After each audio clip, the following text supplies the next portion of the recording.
Hello, everybody. Welcome to Midterms Week. I'm Miss Kofer, and this lecture is going to be everything you need to know to survive week 4. Let's go. First, let's talk about this week's reading. Essay features Read Me from English 101 Journey into Open by Christine Jones, pages 239 through 251. This is essential reading because not only will it prepare you for this essay, you will use this information for future essays as well. You may find that this is review for you, and that's okay. Or it may be completely new for you, and that's okay too. There's going to be more information than you need right now, and that's okay, because we're going to revisit the chapter when we write our next essay, and you will likely revisit it again and again. As it pertains to MLA format for now, I want to focus more on the formatting aspect. You're not going to need a works cited page for this essay as it is a narrative and you shouldn't be using any outside sources to write it. Take a moment and read over the rules of MLA formatting basics.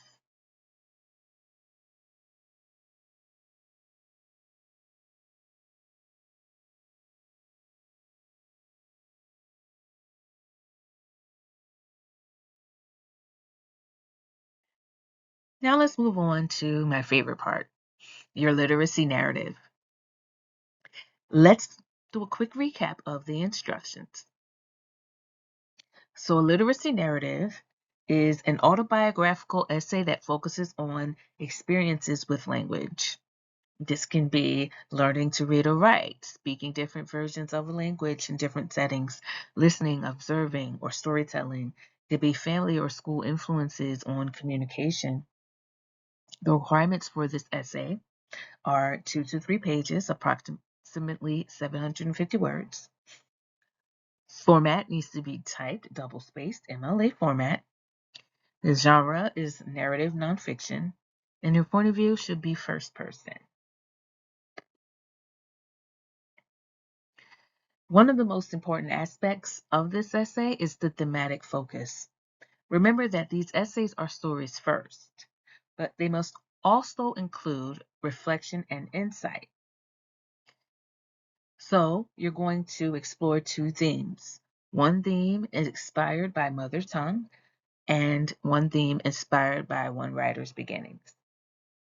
Just like Tan and Welty explored different themes while telling their own literacy narratives, I want you to be inspired by them and do the same thing while telling yours. So you're going to use your own life experiences to explore these themes. 2 things I want to make clear. This is not a literary essay or a literary comparison essay. So you're not offering a summary of either text. You're not offering analysis of either text. Okay? You don't need to quote the text in order to offer explanation of either of the themes. Okay? You are using the themes you found in their text to inspire, okay, your own writing. All right? Now, it's perfectly fine if you want to mention that you were inspired by Amy Tan or by Welty when writing. That's perfectly fine, but that's about all you need to say because I don't want this to turn into an analysis. That's not what we're doing. Understand? Here's what your essay should do. A strong literacy narrative will tell a clear, focused story with a beginning, middle, and end. Use specific details and moments, not general summaries. Explore both required themes through personal experience. Reflect on what the experience meant and what it means now. Demonstrate awareness of purpose, audience, and genre.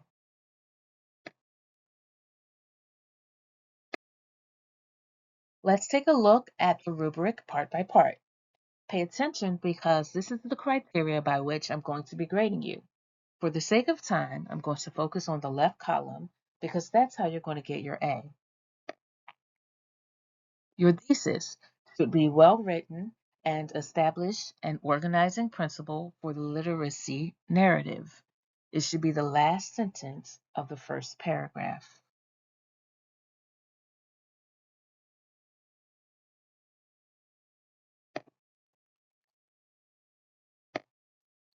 For development, each paragraph must focus on developing one idea that is clearly expressed with one or more good examples. The connection between ideas and examples must be fully explained. Transitions should be used appropriately to form a coherent essay.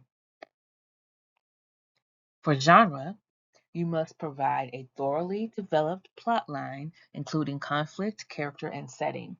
Your writing should also include appropriate literary devices, such as themes, imagery, and specificity, figurative language, and dialogue.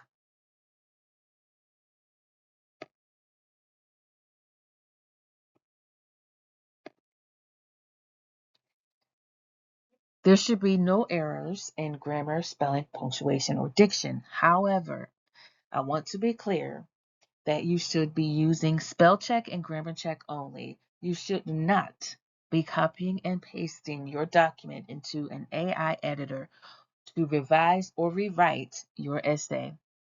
I will not accept the excuse that you used AI because English is your second language. I would much rather you own your mistakes and revise rather than have AI do your revision for you. And finally, the conventions of MLA format should be followed, including appropriate header, heading, and spacing.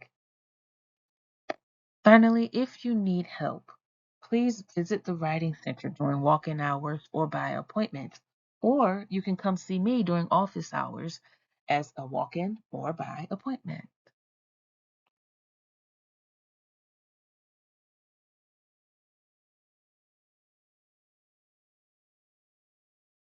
Final piece of this project is your Dear Reader letter.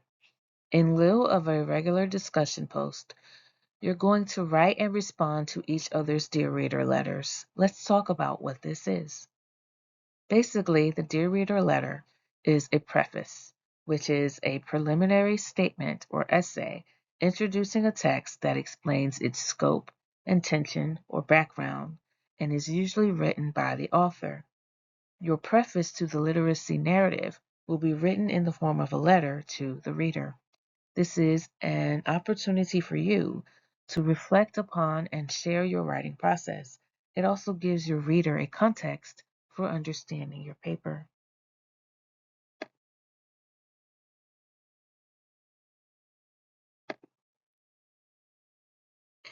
Your letter should have both an opening and closing salutation and be addressed to your instructor.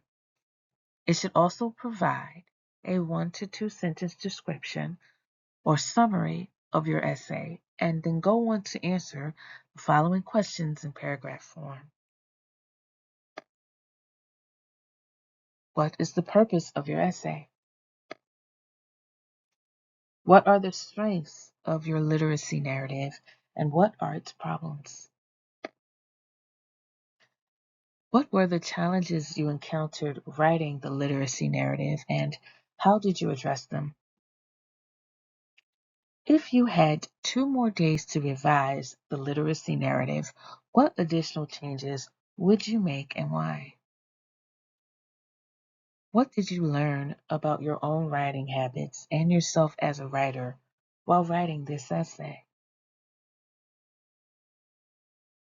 And name one thing from one of our reading assignments for this project that one helped you or two got in your way, or both. Use details and explain why.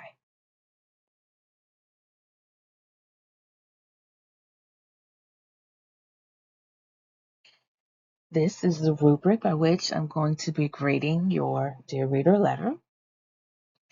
I'm looking for depth of reflection, use of evidence, language and voice, and of course, grammar and mechanics.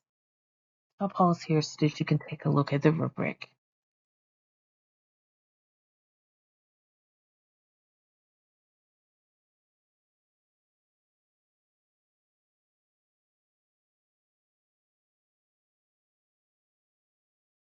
And finally, let's talk about the midterm exam itself. It's all multiple choice, and you have 90 minutes to take it. You will be well prepared this week if you do the following. First, get to know the LMS. Before the midterm, please make sure that you understand the layout and functionality of our school's LMS. That's our learning management system. Be advised that we will be using Proctor Free on this exam. If you're having Proctor Free issues, now is the time to get those issues corrected. Do not wait until the day of or after the exam to tell me that you were having issues with Proctor Free.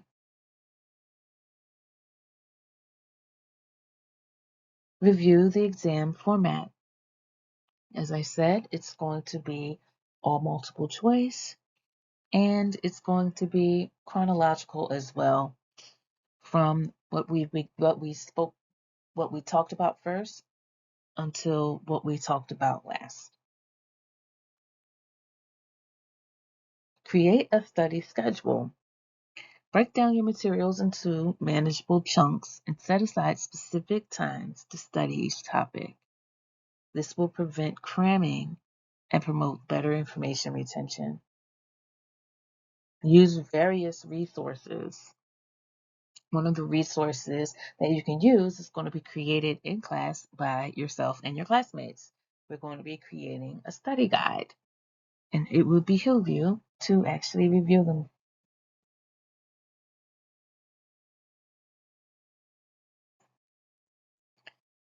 Mock tests will also help.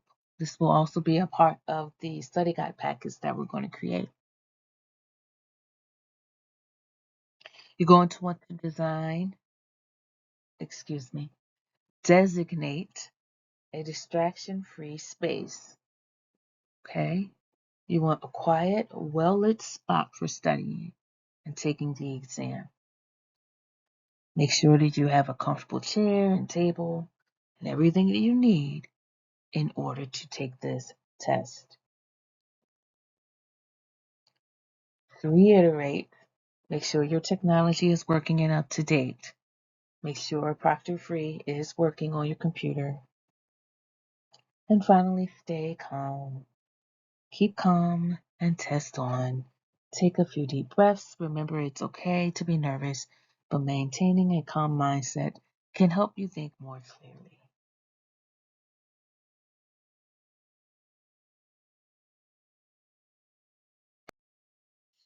All right, you guys, good luck. You can do it. I'll see you soon. Goodbye.